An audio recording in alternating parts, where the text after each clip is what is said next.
Hi friends. இதுதான் என்னோடய Mexican sunflower. இது வந்து ஒரு பெரிய ட்ரீயான ஒரு ஃபார்ம் எடுக்குது. திஸ் நீங்கள் வந்து ஒரு க்ரோ பேக்கில் வச்சு டெரஸ்லேயும் வைக்க முடியாதுன்னு இல்லை, but obviously sunflowers grow big. சன்ஃப்ளவரில் 3 வெரைட்டி இருக்குது, அதில் 3ஆவது இது. இதில் வந்து சென்டரில் பார்த்தீங்கன்னா இப்படி எல்லோவிஷாக இருக்கும், 2 கலரில் வருது, orange and yellow. I have yellow. மேலே பார்த்தீங்கன்னா நிறைய பூக்கள் இருக்குது. ஸோ இது என்ன ஆகுதுன்னா, கீழே வைக்கிறப்போ நிறைய ரொம்ப ஃபைப்ரஸாக போயிட்டே இருக்கும். அதனால நான் நிறைய தண்டு கட் பண்ணி ரூட் பண்ணி வச்சுருந்தேன். சில தண்டு வந்து பார்த்திங்கன்னா கீழேருந்தே ரூட் பண்ணியிருந்தது. அதுதான் நான் இப்போ காமிக்க போகிறேன். இது நான் எடுத்த சில கட்டிங்ஸ். இது கீழே விழுந்து பாருங்கள், ரூட் அதுவே மதர் ரூட் அப்படியே ஏர் லேயரிங் மாதிரி ஆகிட்டுருக்குது. இப்போ இதை வந்து நீங்கள் அப்படியே வச்சிங்கன்னா டெரஸ் கார்டனில் உங்களுக்கு அது ஒரு ஷேப்பாக அப்படியே வளரும். இது ஒன்று. நெக்ஸ்ட் அப்படியே பார்த்திங்கன்னா நான் இது ஸ்லைஸாக கட் பண்ணி வச்சுருக்கேன் பேஸ்ட் ஆன் கட்டிங்ஸ். ஆனால் தண்டு அப்படியே விழுந்து அப்படியே வந்துட்டுருக்குது. ரொம்ப ரிஜிடாக இருக்குது, பட் ஃப்ளவர்ஸில் ரொம்ப நல்ல ஒரு வாசனை. இது வந்து நீங்கள் பொக்கையாக வைக்கலாம், இல்லை இங்கே பாருங்கள் எப்படி வருது பாருங்கள், அந்த ரூட்ஸ் அப்படியே பார்த்திங்கன்னா நல்லா ஸ்ட்ராங்காக இருக்குது.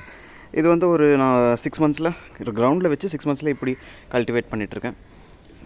நிறைய பேர் சொன்னாங்க ரொம்ப பெருசாக வளரும் அப்படின்னு, பட் மெடிசினல் வேல்யூ பார்த்திங்கன்னா இது வந்து ஹை இன் ப்ரோட்டீன். அதனால் எங்களுக்கு சாப்பிட்றதுக்கு இல்லை, நான் இந்த தண்டை கட் பண்ணி தண்ணியில் போட்டு ஊற வச்சு அதோட என்ன சொல்கிறது, I'll use this for rose பிளான்ட்ஸுக்கு ஒரு நல்ல ஃபீடு மாதிரி யூஸ் பண்ணுவேன். இது கோட்ஸ்க்கு ஹென்ஸ்க்கெல்லாம் சாப்பிட வைக்கலான்னு சொல்லுவாங்க. பட் அதுதான் மோஸ்ட்லி க்ராப்ஸில் தான் யூஸ் ஆகும். பட் நான் வந்து இது என்னோடய ரோஸ்க்காக ஃபர்டிலைசர் பண்ணுறதுக்காக இந்த ட்ரீயை வச்சிட்ருக்கேன். ஸோ இவ்வளோ பெரிய ரூட்ஸாக எனக்கு இருக்குது. சில பேர் வந்து கேட்டிருந்தாங்க. நான் வந்து முதல்ல ஃப்ரீயாக கொடுக்கலான்னு தான் இருந்தேன், பட் இது குவாலிட்டி பார்த்தா ரொம்ப ரிஜிடாக இருக்குது. பட் எனிவேஸ், நான் சொன்ன மாதிரி உங்களுக்கு நான் ஃப்ரீயாக தான் கொடுப்பேன். If you think so, in the hard work of traveling all the way long and making this to grow in your plants, it's a good thing na. நீங்கள் உங்களுக்கு ஏற்றபடியான அமௌண்ட் நீங்கள் கொடுக்கலாம். that's up to you.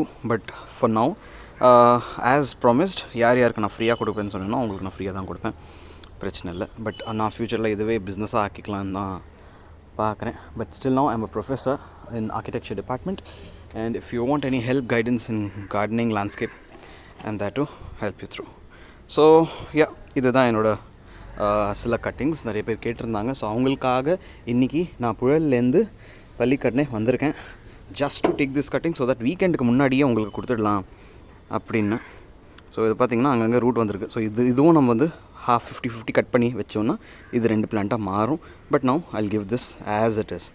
So production எனக்கு ரொம்ப ஆசை பண்ணுறதுக்கு, but என்கிட்ட அவ்வளோ டைம் இல்லை. ஸோ இதுவே நம்ம ஃபுல் டைம் ஜாபாக பண்ணிக்கலான்னு தான் பார்த்துட்ருக்கேன். எனிவேஸ், ஸோ யாருக்கு வேணுமோ அவங்க யார் முதல்ல சொல்லியிருக்காங்களோ அவங்களுக்கு நான் அப்படியே கொடுத்துட்றேன். லேட்டாக உங்களுக்கு தேவைன்னா நீங்கள் எனக்கு ரிமைண்டர் கொடுக்கணும், நானும் மறந்துடுவேன். நீங்கள் கொடுத்தீங்கன்னா நான் கண்டிப்பாக எப்போ ரூட் ஆகுதோ அப்பப்போ நான் கொடுத்துக்கிட்டே வரேன். So these many cuttings I have for sharing. And சின்ன கட்டிங்ஸும் நான் விடல, இதுவும் அப்படியே நான் கொடுக்குறேன். வச்சு பாருங்கள், நல்லாவே வளரும். பிகாஸ் த ரூட்ஸ் ரொம்ப ஸ்ட்ராங்காக இருக்குது. சரிங்களா? So yeah, this is all about my sunflower propagation and giveaway for this week. and this is my garden. ரொம்ப அசிங்கமாக தான் இருக்கும், பட் இட்ஸ் ஓகே. சில எக்ஸ்பெரிமெண்ட்ஸ்க்காக வச்சு இருக்கிற ஒரு இடம் இது.